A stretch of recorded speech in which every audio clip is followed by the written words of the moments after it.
ദൈവത്തിൻ്റെ ഗൈഡൻസോടുകൂടെ, പരിശുദ്ധാത്മാവിൻ്റെ നിയോഗത്തോടുകൂടെ ഒരു കാര്യത്തിന് നമ്മൾ ചുവട് വെച്ചാൽ അത് നമുക്ക് ഏറ്റവും അനുഗ്രഹമായി തീരും.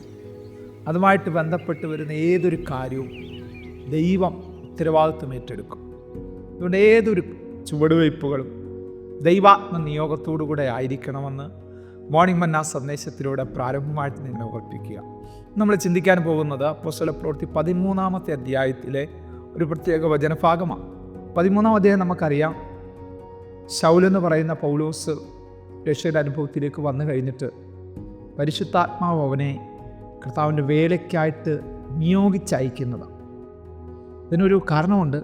അനന്യാസ് എന്ന് പറയുന്ന ആ ദമസ്കോസിലെ ശിഷ്യനോട് കർത്താവ് പറഞ്ഞു, പോകാം, അവൻ എൻ്റെ നാമം സകല ജാതികൾക്കും വെളിപ്പെടുത്താൻ ഞാൻ തിരഞ്ഞെടുത്തിരിക്കുന്ന ഒരു പാത്രമാകുന്നു എന്ന് പറഞ്ഞ് അങ്ങനെ അനന്യാസ് വന്ന് എന്ത് ചെയ്യുന്നത്, പൗലോസിന് വേണ്ടി ശൗലിന് വേണ്ടി പ്രാർത്ഥിക്കുകയും അവന് കാഴ്ച പ്രാപിക്കുകയും ചെയ്യുന്നത്. ഇങ്ങനെ കുറേ നാൾ കഴിഞ്ഞപ്പോൾ ഒരു ഉപവാസത്തോടുകൂടെ പ്രാർത്ഥനയോടും കൂടെ ദൈവസന്നിധിയിലിരിക്കുമ്പോൾ അവിടെ അനേകർ കൂടിയിരിപ്പുണ്ട്. ഒരു ചില പ്രിയപ്പെട്ടവരുടെ പേര് വിളിക്കുകയാണ് പരിശുദ്ധാത്മാവ്. ആമേൻ. അതിനകത്ത് ആരുണ്ടായിരുന്നു? ഈ ശൗലെന്ന് പറയുന്ന ബാല്യക്കാരനുണ്ടായിരുന്നു, ഈ ശൗലെന്ന് പറയുന്ന യൗവനക്കാരുണ്ടായിരുന്നു. ആമേൻ. അടുത്ത നിമിഷങ്ങളിൽ നിയോഗത്തോടുകൂടെ ചില ചുവടുകൾ അങ്ങ് വെക്കുക, അത് സഫലമാകുന്നത് നമുക്ക് കാണാനായിട്ട് കഴിയുന്നത്. എന്നെ കേൾക്കുന്ന പ്രിയ ദൈവത്തിലെ ദൈവത്തിൻ്റെ ചില നിയോഗങ്ങൾ എൻ്റെയും നിങ്ങളുടെയും മേൽ ഉണ്ടെന്നുള്ളൊരു തിരിച്ചറിവ് ഈ പ്രഭാതത്തിൽ നമുക്കുണ്ടാകണം.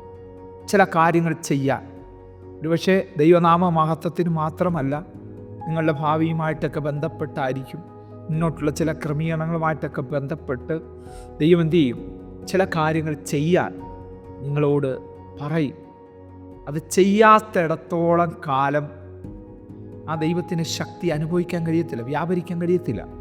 ചില നിയോഗത്തിൻ്റെ ചില സ്റ്റെപ്പുകൾ വെക്കാൻ, ചില നിയോഗത്തിൻ്റെ ചില ഇടപെടലുകൾ ഉണ്ടാകാൻ ദൈവം സംസാരിച്ചിട്ട് നാളുകൾ കുറേ ആയവർ എന്നെ കേൾക്കുന്നുണ്ട്. നീ ഇപ്പോഴും നീ അവിടെ തന്നെ തുടരും. നോ, നീ കേട്ട ദൈവശബ്ദമോ, പുറപ്പെടുക, ഈ കാര്യം ഇങ്ങനെ ചെയ്യുക, ഈ കാര്യം അങ്ങനെ പോകുക. ദൈവമാണ് നിന്നോട് സംസാരിച്ചത്. ആ ദൈവശബ്ദത്തെ അവഗണിച്ചതാണ് ഇന്ന് അനുഭവിക്കുന്ന പല പ്രയാസങ്ങളുടെ കാരണം. ഈ ദൂത് കേൾക്കുമ്പോൾ തന്നെ ദൈവസന്നിധിയിൽ ഒന്ന് വിധേയപ്പെടുത്തുവാൻ തയ്യാറാകട്ടെ, മാനസാന്തരപ്പെടുവാൻ തയ്യാറാകട്ടെ. ഒരു ദൈവപ്രവൃത്തി നിങ്ങൾക്ക് കാണുവാൻ കഴിയും. ശൗലിനെയും ബർന്നബാസിനെയും എൻ്റെ വേലയ്ക്കായിട്ട് അവൻ 2-ാം വാക്യം 13-ന്റെ ഹല്ലേലൂയ, അവർ കർത്താവിനെ ആരാധിച്ചും ഉപവസിച്ചും കൊണ്ടിരിക്കുമ്പോൾ ഞാൻ ബർന്നബാസിനെയും ശൗലിനെയും വിളിച്ചിരിക്കുന്ന വേലയ്ക്കായിട്ട് അവരെ എനിക്ക് വേർതിരിപ്പീനെന്ന് പരിശുദ്ധാത്മാവ് പറഞ്ഞു. എനിക്ക് വേർതിരിപ്പീൻ.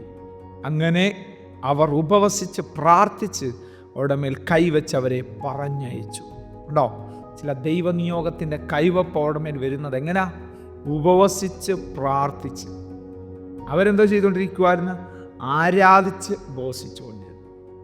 ഇവിടെ നിയോഗമുള്ള അഭിഷക്തന്മാർ ഉപവസിച്ച് പ്രാർത്ഥിച്ച് അവരുടെ മേൽ കൈവച്ച് പറഞ്ഞയച്ചു.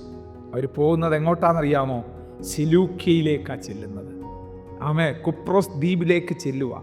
സലമിസ് ചെന്ന് യഹൂദന്മാരുടെ പള്ളിയിൽ അവിടെ വചനം പറയുമ്പോൾ ഹല്ലേലൂയ, പാഫോസ് എന്ന് പറയുന്ന ആ സ്ഥലത്ത് ചെന്ന് ബറിയേശു എന്ന് പറയുന്ന ഒരു കള്ളപ്രവാചകനായൊരു വിദ്വാൻ, എലീമാസ് എന്ന് പറയുന്ന ഒരു വിദ്വാൻ, ഹല്ലേലൂയ, ഈ മനുഷ്യൻ പൗലോസിൻ്റെ വചനത്തോട് എന്ത് ചെയ്തു? ഹല്ലേലൂയ, എതിർത്ത് നിന്നു. വചനം പറയുന്നു, അവനോട് എതിർത്ത് നിന്ന് ദേശാധിപതി, 8-ാം വാക്യം, ദേശാധിപതിയുടെ വിശ്വാസം തടുത്തു കളവാൻ ശ്രമിച്ചു. അപ്പോൾ പൗലോസ് എന്ന് പേരുള്ള ശൗൽ പരിശുദ്ധാത്മ പൂർണ്ണനായ അവനെ ഉറ്റുനോക്കി, ഹേ സകല കപടവും സകല ധൂർത്തും നിറഞ്ഞവനെ, പിശാചിൻ്റെ മകനെ, സർവനീതിയുടെ ശത്രുവേ, കർത്താവിൻ്റെ വഴികളെ മറിച്ച് കളയുന്നത് നീ മതിയാക്കുകയില്ലയോ? ഇപ്പോൾ കർത്താവിൻ്റെ കൈ നിന്റെ മേൽ വീഴും, നീ ഒരു സമയത്തേക്ക് സൂര്യനെ കാണാതെ കുരുടനായിരിക്കുമെന്ന് പറഞ്ഞു. ഉടനെ ഒരു തിമിരവും ഇരുട്ടും അവൻ്റെ മേൽ വീണു. കൈ പിടിച്ച് നടത്തുന്നവരെ തിരഞ്ഞുകൊണ്ട് അവൻ തപ്പി നടന്നു. ഈ ഉണ്ടായത് ദേശാധിപതി കണ്ടിട്ട് കർത്താവിൻ്റെ ഉപദേശത്തിൽ വിസ്മയിച്ച് വിശ്വസിച്ചു.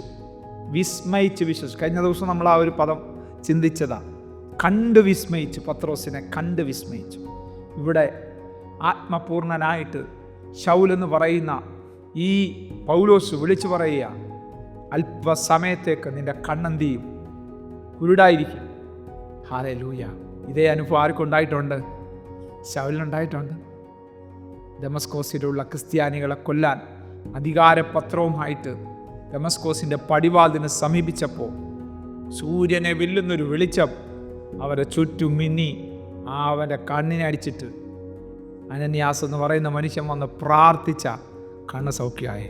ഇപ്പോൾ നോക്കിയേ, ഹല്ലേലൂയ. സെർഗിയോസ് പൗലോസ് എന്ന് പറയുന്ന ദേശാധിപതിയുടെ വിശ്വാസത്തെ തടുത്തു കളയാൻ ബറിയോഷി എന്ന് പറയുന്ന എലിമാസ് എന്ന് പറയുന്ന വിദ്വാൻ ശ്രമിച്ചപ്പോൾ ആത്മനിയോഗത്തോടെ പൗലോസ് വിളിച്ചു പറയുക, ഹേ സകല കപടവും തൂർത്തു നിറഞ്ഞവനെ, പിശാചിൻ്റെ മകനെ, ദൈവനീതി മറച്ചുകളെ നീ മതിയാക്കിയില്ലയോ?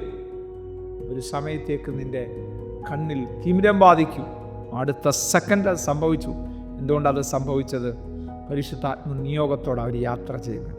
ഇത് പറയാൻ വേണ്ടി ഞാൻ ഇത്രയും പറഞ്ഞു വന്നത്. ആത്മനിയോഗത്തോടെ ഞാനും നിങ്ങൾ യാത്ര ചെയ്താൽ തടസ്സങ്ങൾ വരത്തില്ലെന്ന് ഞാൻ പറയത്തില്ല, പ്രതികൂലങ്ങൾ വരത്തില്ലെന്ന് ഞാൻ പറയത്തില്ല. പക്ഷെ അതെല്ലാം ദൈവത്തെ ഉയർത്താനുള്ള മുഖാന്തരങ്ങളാക്കി സ്വർഗത്തിലെ ദൈവം തീർക്കും. ആ ദൈവവരങ്ങൾ നമുക്കിന്നും ഏൽപ്പിച്ചു കൊടുക്കാം. കണ്ണടയ്ക്കാൻ പ്രാർത്ഥിക്കാം. സ്വർഗീയ പിതാവേ, വളരെ ഹൃദ്യമായിട്ട് ആഴമായിട്ട് ഇന്ന് ഞങ്ങളെ കേൾപ്പിച്ച വചനത്തിന് മുമ്പിൽ ഞങ്ങളെ തന്നെ സമ്പൂർണ്ണമായിട്ട് താഴ്ത്തുകയും സമർപ്പിക്കുകയും ചെയ്യുക. കർത്താവേ, വലിയൊരു ദൈവപ്രവൃത്തി വെളിപ്പെടുത്തിയാട്ട്, വലിയൊരു ദൈവനീതി കൽപ്പിച്ചാട്ട്, സകലവും നന്മയ്ക്കായി കൂടി വ്യാപരിക്കും. യേശുവിൻ നാമത്തിൽ തന്നെ ആമേൻ. God bless you. ദൈവം നമ്മെ അനുഗ്രഹിക്കട്ടെ. Praise the Lord. മോർണിംഗ് മന്നാ സന്ദേശം ശ്രവിച്ചുകൊണ്ടിരുന്ന എല്ലാ ദൈവമക്കൾക്കും സ്നേഹവന്ദനം. പാസ്റ്റർ ബിനു വട്ടപ്പാറ. ഈ ദൈവവചന സന്ദേശങ്ങൾ തുടർമാനമായി ലഭിക്കുന്നതിനായി 9745600023 എന്ന വാട്സാപ്പ് നമ്പറിൽ ബന്ധപ്പെടാവുന്നതാണ്. നമ്പർ ഒരു പ്രാവശ്യം കൂടി ആവർത്തിക്കുന്നു: 97 45 60 00 23. ദൈവം നമ്മേവരെയും അനുഗ്രഹിക്കട്ടെ. God bless you.